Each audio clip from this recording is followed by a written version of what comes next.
Hello friends, हम सीख रहे हैं ode to the west wind by P V Shelley. और पिछले लेक्चर में हमने फ्रेंड्स इसकी दो कैंटो हैं उनको हम एक्सप्लेन कर चुके थे। आगे कैंटो नंबर 3 से हम आगे टेक्स्ट एक्सप्लेन करते हैं। तो आज के लेक्चर में पोएम कंप्लीट हो जाएगी। तो चलिए फ्रेंड्स, लेक्चर को स्टार्ट करते हैं। देखिए, आगे बढ़ते हैं। Thou who didst waken from his summer dreams, the blue Mediterranean where he lay lulled by the coil of his crystalline streams। और फ्रेंड्स, एक्चुअल में पोएट ने कुछ डिफ़िकल्ट वर्ड्स भी यूज़ किए हैं, ध्यान से समझते चलिएगा। यहाँ कैंटो को शुरू करते ही ऑथर कह रहे हैं कि जो स्पीकर है, स्पीकर के माध्यम से अपनी बात वो कह रहे हैं, वो हवा को एक शांतिपूर्ण आराम की जो पूरी गर्मी है उससे भूमध्य सागर को जगाने के रूप में वर्णित कर रहे हैं। और यहाँ भी समुद्र का वर्णन उन्होंने किया है।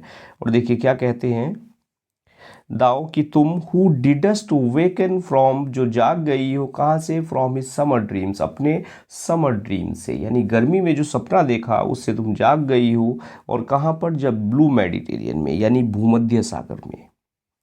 वेयर ही ले, जहाँ वो पड़ी हुई थी।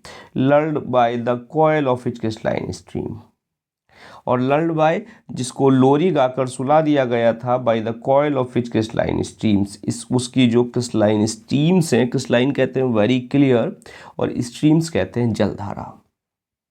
Clear friends? और आगे बढ़ते हैं कि beside a pumice isle of Baiae bay, beside pumice isle. Pumice है फ्रेंड्स एक जगह का नाम है, एक एक्चुअल में एक वॉल्केनिक रॉक है प्यूमिस।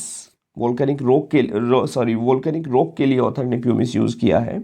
और आइल कहते हैं आइलैंड। जो प्यूमिस आइल यानी वॉल्केनिक आइलैंड इन बेई बे। बेई बे क्या है फ्रेंड्स? एक्चुअल में एक जो एंसेंट रोमन्स हैं उनके लिए एक ये हॉलीडे स्पॉट था।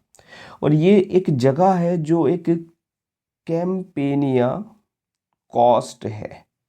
Clear friends? और स्पेशली ये कैंपेनिया कोस्ट जो हॉट बाथ है उसके लिए फेमस है, बे बे। क्लियर? तो बिसाइड प्यूमिक आइल, यानी प्यूमिस जो आइलैंड है वहाँ पर, इन बेई बे, और बेई बे में, बेई खाड़ी में, एंड सा in sleep old palaces and towers क्यूवरिंग with in the waves intensity. और क्या देखा सपने में? सपने में देखे ओल्ड पैलेसेस यानी पुराने महल, और टावर्स क्यूवरिंग जो कांप रहे थे with in the waves intensity. और किससे कांप रहे थे?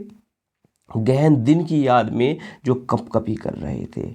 यानी यहाँ वो क्या कह रहे हैं, जो ऑथर कह रहे हैं कि जो समुद्र है वो समुद्र महलों और टावरों के पुराने दिनों का सपना देख रहा था और एक गहन दिन की याद में कपकपी कर रहा था। कौन कर रहा था? समुद्र।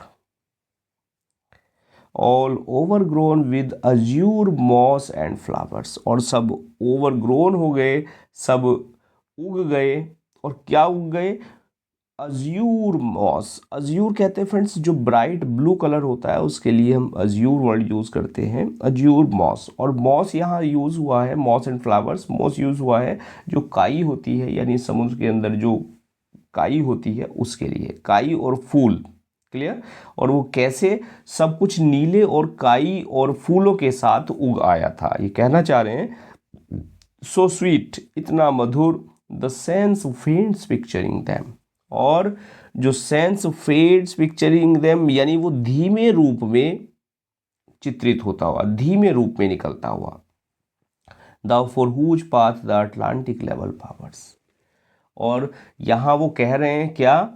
अटलांटिक की शक्तियों का वो उल्लेख कर रहे हैं। फॉर हुज पाथ, की जिसके रास्ते में अटलांटिक लेवल पावर्स, जो अटलांटिक की शक्तियाँ हैं वो आती हैं। यानी यहाँ वक्ता समुद्र से सपनों को धीमे दिनों के रूप में वर्णित करना जारी रखते हैं और कह रहे हैं कि जब सब कुछ नीले काई और फूलों के साथ उग आया था, मॉस और फ्लावर्स के रूप में उग आया था, तो वे संकेत दे रहे हैं कि जो अटलांटिक की शक्तियां हैं उनका उल्लेख करते हैं, तो कुछ बदलने वाला है। क्लियर? यानी अटलांटिक की शक्तियां अगर आ रही हैं तो कुछ बदल रहा है। और Atlantic level powers cleave themselves into chasms. और क्या कह रहे हैं कि क्लीव देमसेल्व्स, क्लीव कहते हैं फट जाना, टूट जाना, देमसेल्व्स इनटू काजम, काजम कहते हैं फ्रेंड्स एक दरार को या खाई को, CHASM काजम। और जो अटलांटिक की शक्तियां हैं वो क्या कर देती हैं, उसको एक दरार के रूप में उसको तोड़ देती हैं। Clear friends? For whose path the Atlantic level powers cleave themselves into chasm, while far below the sea blooms and the oozy woods which wear the sapless foliage of the ocean roam. अब देखिए जो हवा है वो क्या करती है, Atlantic की जो शक्तियां हैं, अटलांटिक महासागर है उसको भी दरार में तोड़ देती है। और उसके नीचे बहता है, क्या बहता है, while far below the sea bloom, जो समुद्र है वो ब्लूम करता है, वो खिलता है।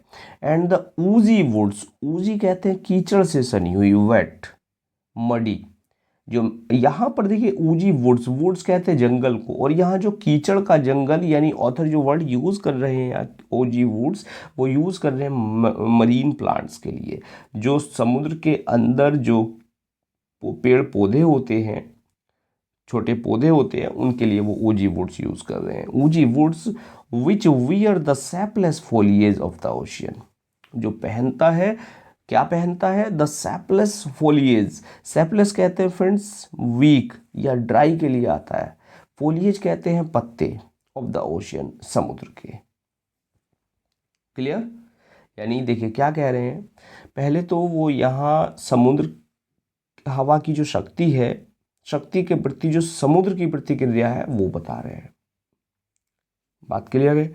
यानी तेज हवा के पहले संकेत पर ऐसा लगता है कि जैसे समुद्र बिल्कुल खाली हो गया, और समुद्र खाली हो जाने के साथ साथ आगे कहते हैं, देखिए क्या कह रहे हैं कि thy voice and suddenly grow grey with fear and tremble and despoil themselves oh hear, कि खाली हो गया, और खाली होने के साथ साथ वो suddenly grow grey with fear, भय से ग्रे पड़ गया है। यानी समुद्र जो है वो खाली हो गया है और भय से ग्रे हो गया। किसके भय से? वेस्ट विंड के भय से, क्योंकि वे हवा की शक्ति से कांप जाते हैं। कौन कांप जाते हैं? समुद्र कांप जाते हैं। Clear friends? चलिए आगे बढ़ जाते हैं 4th कैंटो पर। If I were a dead leaf thou mightest bear, if I were a swift cloud to fly with thee, a wave to pant beneath thy power and share। और कहते हैं, क्या कहते हैं, if I were a dead leaf, कि काश मैं एक क्या होता, एक डेड लीफ होता, काश मैं एक मरा हुआ पत्ता होता, दाउ माइटेस्ट बियर, की जो तुम्हारी जो शक्तिशाली हवा है, तुम्हारी जो शक्ति है वो मुझे क्या करती, सहन करती। यानी जिसे एक मैं काश एक मरा हुआ पत्ता होता, एक डेड लीफ होता जिसको तुम ले जा सकती थी। If I were A Swift cloud, काश मैं एक तेज बादल होता जिसको तुम, टू फ्लाई विद दी, जिसको तुम उड़ा सकती थी, कि काश मैं एक पत्ता होता, सूखा पत्ता होता जिसको तुम ले जा सकती थी, और काश मैं एक बादल होता जिसको तुम उड़ा सकती थी।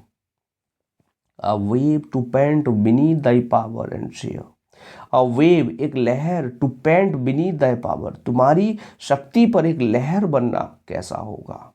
क्लियर? तुम्हारी जो शक्ति है, वेस्टविंड से कह रहा है तुम्हारी जो पावर है उस पर एक क्या, एक वेव बनना, एक वेव की तरह से पेंट करना, हाँफना कैसा होगा। And share the impulse of the strength, और शेयर करना the impulse of the strength, तुम्हारी शक्ति को, शक्ति की एक इम्पल्स को। Clear? Only less free than thou O uncontrollable, if even I were as in my boyhood and could be. और कहते हैं कि the impulse of the strength, तुम्हारी जो शक्ति है उसकी भावना में, only less free than thou, कि मैं भी तुम्हारे जैसा फ्री होता, लेस फ्री देन दाउ, कि काश मैं भी तुम्हारे जैसा फ्री होता। ओ अनकंट्रोलेबल, यानी अनियंत्रित, जिसको कोई नियंत्रित ना कर सके, बेकाबू, कि काश मैं भी तुम्हारी तरह से बेकाबू होता। Even if I were as in my boyhood. और यहाँ वो अपने बचपन का जिक्र करते हैं, कहते हैं जैसे कि मैं अपने लड़कपन में था। यानी यहाँ पर जो स्पीकर हैं वो क्या कह रहे हैं, वो हवा की जो शक्ति है, चमत्कारिक शक्ति से विस्मय में खड़ा है और कह रहा है कि एक आवेग पर आप कार्य करते हो, आपकी जो ताकत है वो बेकाबू है और काश मैं भी आपके जैसा होता। और वो यहाँ वो जिक्र करते हैं बचपन का कि मैं बचपन में आपके जैसा था। और कैसा था, the comrade of thy wandering over heaven. और बिल्कुल कॉमरेड, आपके एक साथी की तरह से। क्लियर? वॉन्डरिंग ओवर हेवन, जो स्वर्ग तक टहल रहा था, स्वर्ग तक भटक रहा था। And as then went to outstrip the sky speed. और फिर मेरी जो शक्ति थी, जब मैं लड़का था तो मैं जो हवा की तेज गति थी उसको भी आउट स्ट्रिप कर सकता था। आउट स्ट्रिप कहते हैं आगे बढ़ जाना। यानी हवा की जो शक्ति है कि हवा, मैं जब लड़का था, जब मैं अपनी लड़कपन में था तो मैं तुम्हारी शक्ति को भी पीछे छोड़ देता था। यानी मैं आउट स्ट्रिप कर जाता था, मैं तुमसे आगे बढ़ जाता था। दाई स्काइड स्पीड, स्काइड स्पीड कह रहा, देखिए आसमान जैसी शक्ति, कि जो तुम्हारी आसमान जैसी चाल थी, आसमान जैसी जो तुम्हारा प्रवाह था, उससे भी तेज में दौड़ सकता था। Clear friends? और कहते हैं स्केयर सीम्ड अ विजन। और अब क्या है, अब तो स्केयर, अब तो मैं डरता हूँ, वो तो एक सपना था, अब मैं ऐसा नहीं सोच सकता हूँ कि अब तो उस सपने को भी सोच के मुझे डर लगता है। आई वुड नेवर हैव स्ट्राइवन, जो अब मैं नहीं सोच सकता। आई वुड नेवर हैव स्ट्राइवन, स्ट्राइवन कहते हैं कड़ी मेहनत, कि अब तो मैं कड़ी मेहनत करके भी उस सपने को प्राप्त नहीं कर सकता, वो तो महज एक सपना ही रह गया। यानी अब मैं कमज़ोर हो चुका हूँ, यानी उम्र का प्रभाव मेरे ऊपर आ गया है। Clear friends? तो ओवरऑल स्टेंजा में क्या कहना चाह रहे हैं, कहना चाह रहे हैं कि बचपन से जो हवा है, बचपन की जो हवा है, वो हवा से तेज मेरी गति थी और अब तो मैं कमज़ोर हो गया हूँ। वह सोच रहे हैं कि जब मैं लड़का था तो हवा की जो गति है उसको भी मैं बाहर कर सकता था, उससे भी मैं तेज दौड़ सकता था। और उनका लड़कपन एक दृष्टि लग रहा था, इतनी दूर। और स्पष्ट रूप से हवा की ताकत की तुलना खुद की कमजोरी से पोएट यहाँ कर रहे हैं। खुद की कमजोरी जो एक उम्र के रूप में उन पर हावी हो गई है। Clear friends? As thus with thee in prayer in my soul need, as thus with thee, और तुम इस प्रकार से, तुम इन प्रेयर, मेरी प्रार्थना में, और कैसी प्रार्थना, इन माई सोल नीड, मेरी अत्यधिक आवश्यकता की प्रार्थना में। यानी अब वो हवा से कह रहा है कि तुम मेरी बात सुनो। उसने कोई विशेष अनुरोध नहीं किया, लेकिन वो खुद की तुलना एक ऐसे व्यक्ति से कर रहा है कि जो अत्यधिक आवश्यकता में प्रार्थना करता है। कब प्रार्थना करता है? जब उसको अत्यधिक आवश्यकता होती है, सोर नीड होती है, उसमें वो प्रार्थना करता है। और प्रार्थना क्या कर रहा है? Oh lift me as a wave, a leaf, a cloud, I fall upon the thorns of life, I bleed. Oh lift me, अरे मुझे उठा लो, एज ए वेव, एक लहर की तरह से, जैसे हवा लहर को ऊपर उठा देती है, एक लहर की तरह से मुझको उठा लो, एक पत्ती की तरह से मुझको उठा लो, एक क्लाउड की तरह, एक बादल की तरह मुझको उठा लो। I fall upon the thorns of life, मैं गिरता हूँ। कहाँ गिरता हूँ? मैं जीवन के कांटों पर गिरता हूँ और मेरा खून बह रहा है। आई ब्लीड, मैं खून से लथपथ हूँ। क्लियर? यानी यहाँ पोएट क्या कर रहा है, वो हवा से प्रार्थना कर रहा है, एक ऐसे व्यक्ति की तरह से जो अत्यधिक आवश्यकता में प्रार्थना करता है, और वो कहता है कि मुझे एक लहर, एक पत्ती, एक बादल के रूप में उठाने की भीख वो मांग रहा है, और हवा की दया पर निर्भर रहना चाहता है, चाहे कुछ भी आ जाए। Clear friends? और कहता है कि मैं जीवन के कांटों पर गिर रहा हूँ, मैं रक्त में सना हुआ हूँ, मुझे खून बह रहा है, मुझे तुम उठा लो। क्लियर? और ये इंपॉर्टेंट लाइन है फ्रेंड्स, ओ लिफ्ट मी को पूछी जाती है, ध्यान रखना इसका। चलिए आगे बढ़ जाते हैं। A heavy weight of hours has chained and bowed one too like thee tameless and swift and proud. और कह रहे हैं कि जीवन के जो भार हैं, हैवी वेट और आर्स, जीवन के जो भार हैं, जीवन के वर्षों के भार ने उसको चेंट, उसको बांध दिया है, एंड बोर्ड, उसको झुका दिया है, समय ने उसको झुका दिया है, जीवन के भार ने उसको झुका दिया है, उसको बांध दिया है।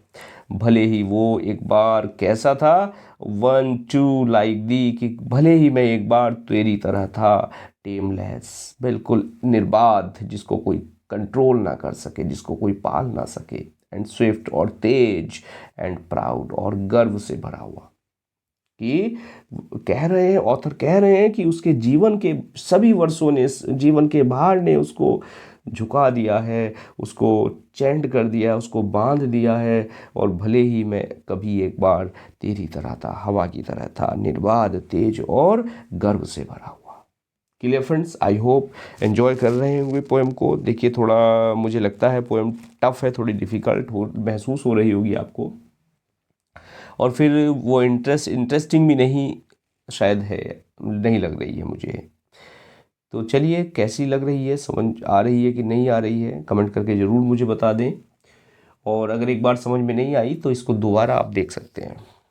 चलिए आगे कहते हैं नेक्स्ट कैंटो में कि make me thy lyre even as the forest is, कि यद्यपि जंगल है लेकिन फिर भी पोएट हवा से विनती कर रहे हैं कि मुझे अपनी दया पर बनाए रख, और मुझे एक लायर बना ले, अपना एक लायर बना ले, यानी अपनी एक वीणा बना ले, अपना एक वाद्य यंत्र बना ले। लायर क्या होता है फ्रेंड्स? वीणा को कहते हैं लायर। मुझे एक लायर बना ले। What if my leaves are falling like its own, यद्यपि क्या हुआ मेरी जो पत्तियां हैं वो गिर रही हैं। मीन्स मैं एक मरे हुए पत्ते की तरह से हूँ जो हवा चलने पर जमीन पर गिर रहे हैं। The tumult of thy mighty harmonies will take from both a deep autumnal tone, sweet though in sadness, be thou spirit fierce my spirit, be thou me इम्पैचुअस one. और कहते हैं देखिए कि एज वॉट इफ़, क्या हुआ, माई leaves और falling like its own, कि मेरी जो पत्तियां हैं वो खुद गिर रही हैं, मैं हवा चलने पर जैसे पत्तियां गिरती हैं उनकी तरह मैं गिर रहा हूँ। The tumult of thy mighty harmonies, और जो तुम्हारा सुर है, माइटी हारमोनीज है, तुम्हारा जो शक्तिशाली सुर है, उसके ट्यूमल्ट कहते हैं लाउड नॉइज में। क्लियर? उसके शोर में। Will take from both a deep autumnal tone, और हमारा जो स्वर है वो कैसा हो जाता है? एक अटमनल टोन हो जाता है। अटमनल टोन कहते हैं फ्रेंड्स लाइक ऑटम, कि यानी will take from both a deep, कि हम दोनों ही एक जैसे हो रहे हैं। और कैसे हो रहे हैं? हम दोनों ही डिके हो रहे हैं, हम दोनों ही कमज़ोर हो रहे हैं। और ऑटमनल टोन, और किसकी तरह से? ऑटम की तरह से। स्वीट दो इन सैडनेस, यद्यपि हम दुख में भी मीठे हैं, हम मधुर हैं यद्यपि हम दुख में हैं। विदाओ स्पिरिट फायर्स, और तुम स्पिरिट फायर्स, और तुम फायर्स, आग के समान तुम आत्मा। माई स्पिरिट, की मेरी आत्मा, बी दाओ मी इम्पैचुअस वन, की मेरी आत्मा भी काश तुम्हारे जैसी हो जाती, यानी इम्पैचुअस वन। इम्पैचुअस कहते हैं फ्रेंड्स क्विक। अब देखिए क्या कहना चाह रहे हैं यहाँ। वो कह रहे हैं कि जो हवा है, हवा को अपने अंदर आने और उसे जीवित करने के लिए कह रहे हैं। कह रहे हैं हवा मेरे अंदर आ और मुझे जीवित कर। मैं तो कैसा हूँ? एक सूखे पत्ते के समान हूँ। Clear friends? एक्चुअल में एक बाइबल के ईसाई धर्म में एक बिलीफ है, और एक बिलीफ ये है कि नया धर्म पाने, नया जीवन पाने के लिए व्यक्ति को अपने शरीर में पवित्र आत्मा का प्रवेश करना होता है। ऐसा एक विश्वास है, और यही विश्वास वो यहाँ कह रहे हैं कि यह ठीक वही वैसा ही विश्वास है कि हवा को उससे करने के लिए कह रहा है। उसे पता लगता है कि ऐसा होने के लिए उसका जो पुराना स्वरूप है वो बह जाएगा। तभी तो वो कहते हैं कि B thou me my spirit, be thou me इम्पैचुअस one, कि मेरा पुराना स्वरूप बह जाएगा। और इसीलिए वो कहते हैं दुख में मीठा, स्वीट दाओ इन सैडनेस, कि दुख में मीठा। और यही शायद वो यही फ्रेज, इसीलिए इस फ्रेज को यहाँ यूज करते हैं। और कहते हैं कि हवा की जो आत्मा है वो अपनी आत्मा बनने के लिए कह रहे हैं कि हवा की जो आत्मा है वो क्या हो जा, तू मेरी आत्मा बन जा और मेरे साथ रहे। क्लियर, मेरे साथ रहे। इम्पैचुअस वन, इम्पैचुअस क्विक, तेज। और आगे कहते हैं, देखिए क्या कहते हैं कि drive my that thoughts over the universe, और मेरे जो मृत विचार हैं उनको ब्रह्मांड में ड्राइव कर दे, मेरे मृत विचारों को पूरे ब्रह्मांड में फैला दे। अब देखिए मृत विचार हैं उनको फैलाने के लिए कह रहे हैं, क्या रेफरेंस है देखिए, like withered leaves to quicken new birth, जिस प्रकार से बुरी जो विदर्ड लीव्स होती हैं, जो सूखी पत्तियां होती हैं, वो एक नया जन्म देने के लिए जिनको फैला दिया जाता है। And by the incantation of this verse, और काश, इनकेंटेशन कहते हैं जादू, मंत्र ऑफ दिस वर्स, वर्स कहते हैं छंद से। देखिए क्या कह रहे हैं यहाँ ऑथर, कह रहे हैं कि जो हवा है, हवा ब्रह्मांड पर मेरे जो मृत विचार हैं उनको फैला दे, बिल्कुल ऐसे ही फैला दे जैसे कि सूखी पत्तियां हम खेत में फैला देते हैं ताकि नए पौधे जन्म ले सकें। यानी मेरे मृत विचार इस ब्रह्मांड में कंपोस्ट का काम कर सके, खाद का काम कर सके। अगर मेरे विचार जो है बेकार है, मेरे विचार मृत हैं, तो इस ऐसे फैला दे ब्रह्मांड में ताकि वो कंपोस्ट खाद बन जाए और एक नए जन्म के लिए। और ये उन शब्दों के लिए भी है, कह रहे हैं उन छंदों के लिए भी है, उस वर्ष के लिए भी है, जो वर्ष अब मैं बोल रहा हूँ उसके उस वर्ष के लिए भी यह बात लागू होती है कि शायद यह उन शब्दों के साथ भी हो सकता है जो मैं बोल रहा हूँ। क्लियर है स्ट्रेंजर फ्रेंड्स? स्कैटर, बिखेर दे एज फ्रॉम एन अनएक्सटिंग्विश्ड हार्ट। अनएक्सटिंग्विश्ड कहते हैं बिना बुझी हुई, और हार्थ कहते हैं भट्टी, बिना बुझी हुई भट्टी के रूप में एसेज एंड स्पार्क, जहाँ से राख भी निकलती है और चिंगारी भी निकलती है।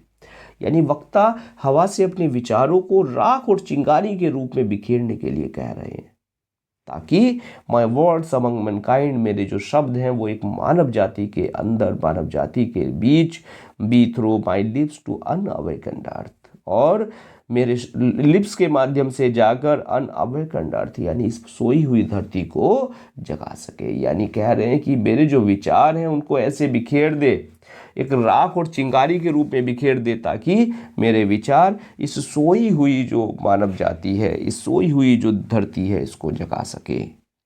और आगे कहते हैं, देखिए और एक बाइबल का रेफरेंस, बहुत सारी जगह यहाँ ऑथर ने बाइबल के रेफरेंस यूज़ किए हैं, तभी तो वो कहते हैं कि the trumpet of prophecy. Prophecy कहते हैं फ्रेंड्स भविष्यवाणी, कि भविष्यवाणी की एक तुरही, ट्रम्पेट तुरही। क्लियर? ओ विंड, अरे हवा, इफ विंटर कम्स, कि यदि सर्दी आती है तो क्या स्प्रिंग नहीं आता, क्या बसंत ऋतु नहीं आती। यानी यहाँ देखिए एक ऑप्टिमिज्म, एक आशावाद ऑथर का दिखाई देता है। तो कहते हैं कि अगर आज दुख है तो कल सुख भी होगा, अगर आज सर्दी है तो कल बसंत ऋतु भी आएगी, यानी अगर आज निराशा है तो कल आशा भी होगी। और ये लाइन आप लोगों के लिए भी सटीक बैठती है कि कोई बात नहीं, आज अगर संघर्ष में है तो इसके बाद आज अगर दुख के दिन है तो कल को सुख भी आएगा। और ये जो रेफरेंस ऑथर ने दिया है ट्रम्पेट ऑफ प्रोफेसी, एक्चुअल में फ्रेंड्स क्या है, बाइबल का एक रेफरेंस है, और भविष्य की तुरही, भविष्यवाणी की तुरही। और वास्तव में ये एक विशेष रूप से जब दुनिया के अंत की बात कर रहे हैं, बाइबल में इसका वर्णन है कि जब भविष्यवाणी की तुरही बजाई जाती है तो ये माना जाता है कि जो जीसस हैं वो लोगों के लिए, निवासियों के लिए न्याय करने के लिए पृथ्वी पर लौट आए। कब? जब तुरही बजाई जाती है। तो जो स्पीकर है, वक्ता है, हवा से उस तुरही को फूंकने के लिए कह रहा है कि वो तुरही बजा दे तू। क्लियर? और इसमें स्पीकर के स्वर के कारण ये बात समझ में आती है कि ये अपनी तुरही नहीं है उसकी, जो उसके जीवन के अंत को चिन्हित करती है। वह चाहता है कि हवा इस तुरही को उड़ा दे, हवा इस तुरही को बजा दे। बात क्लियर फ्रेंड्स? यानी वो उम्मीद कर रहा है कि शायद मरते हुए शरीर को पीछे छोड़ जाऊं और मृत्यु के बाद एक नए जीवन में मैं प्रवेश कर जाऊं। क्लियर? जैसा मुझे लगता है। तो चलिए फ्रेंड्स, लेक्चर कैसा लगा, समझ आया कि नहीं आया, और ये जो लास्ट लाइन है पोएम की, ये तो सबसे ज़्यादा है, पूछी जाती है और इन्हीं से हम पोएम को जानते हैं। शायद बीच की लाइन तो इतनी ज़्यादा नहीं आती। तो लेक्चर कैसा लगा अपनी राय ज़रूर दें। पहली बार चैनल पर आए हैं, लाइक करें, सब्सक्राइब करें और फ्रेंड्स को शेयर करना ना भूलें, ताकि सभी को quality material free of cost पहुंच सके। तो चलिए फ्रेंड्स, मिलते हैं नेक्स्ट लेक्चर में किसी और पोएम को एक्सप्लेन करते हुए। Now thanks for watching this video.